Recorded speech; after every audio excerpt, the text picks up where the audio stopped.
Briggs is our marketing analyst this week.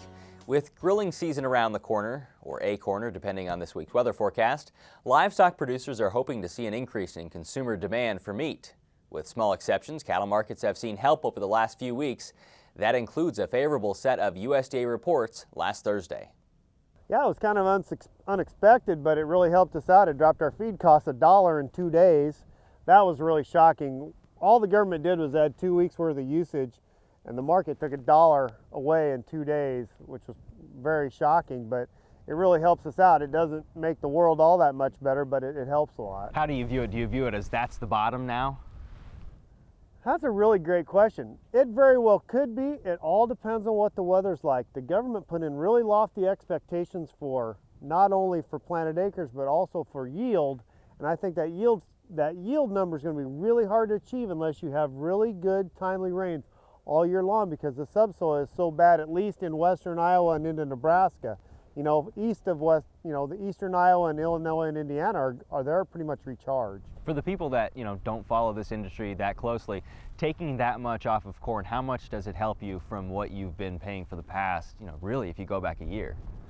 Well, I bought corn yesterday for the cheapest I've bought corn in over a year. It's the first time I bought corn under $7 in probably a year. I'd have to look. And that helps a lot. For every dollar, that adds up really quite fast. The cattle market on the other side, you've done pretty well over the past 2 weeks with, today's fighting it a little bit and yesterday wasn't great. Well, it's trying, and I didn't come up with this term. I read this, but I thought it was very good description of the market. We had an anticipatory bull. Everybody and their dog, even your barber, knew that we were going to get short on cattle, and we kept running that board up in anticipation of us running out of cattle. Well, we turned the corner into the first of the year, and we never really ran out of cattle. In fact, we were kind of swamped with cattle, and demand was not very good, and down this thing went. It really tanked hard. I didn't think it would tank like this. I don't know anybody that did. Well, we've got it to a bottom, and now we're trying. The futures market is kind of saying, okay, cash market, prove to me that there's no cattle out there, and not only that you're short numbers, but that somebody actually wants it, because for the first 2 months of the year, nobody really wanted it. So hopefully here, as the grills come out of the garage, if it would ever warm up, maybe we can grind this thing higher. Where does the proof come from? I mean, when? You've got to see demand come from the retail sector. Most beef still moves through retail. We've got to see demand come out of the retail sector.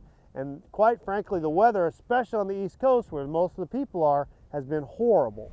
Is demand at this point in time, we're the 1st of April, you're going into grilling season, conceivably this should be the strongest point. Is demand usually this much of a variable? This time of year, yeah, because usually you have an increase in supply this time of year because all your calves are coming. That's a great question.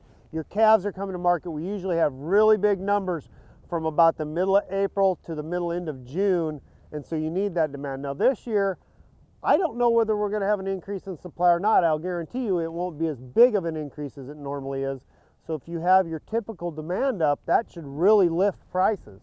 But we got to see it first. How much urgency is there to buy cattle right now? That's a great question. I think, when we really tanked the live cattle market, finally we broke the feeder cattle market. We broke it hard. We really saw the basis in feeder cattle fall away from the board. And they've given us the best value opportunity to buy that we've had in a long time.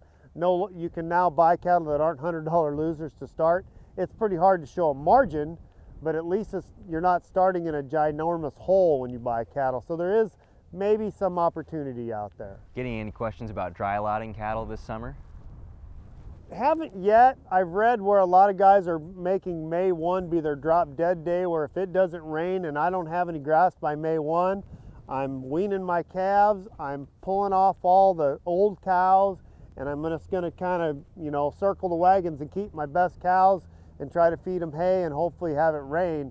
So I imagine that's going to come, because I know guys really don't want to get rid of cows if they don't have to, because the opportunity for profit's going to be there this fall if we have cheaper grain, but it's really going to be a struggle to keep them if there's no grass.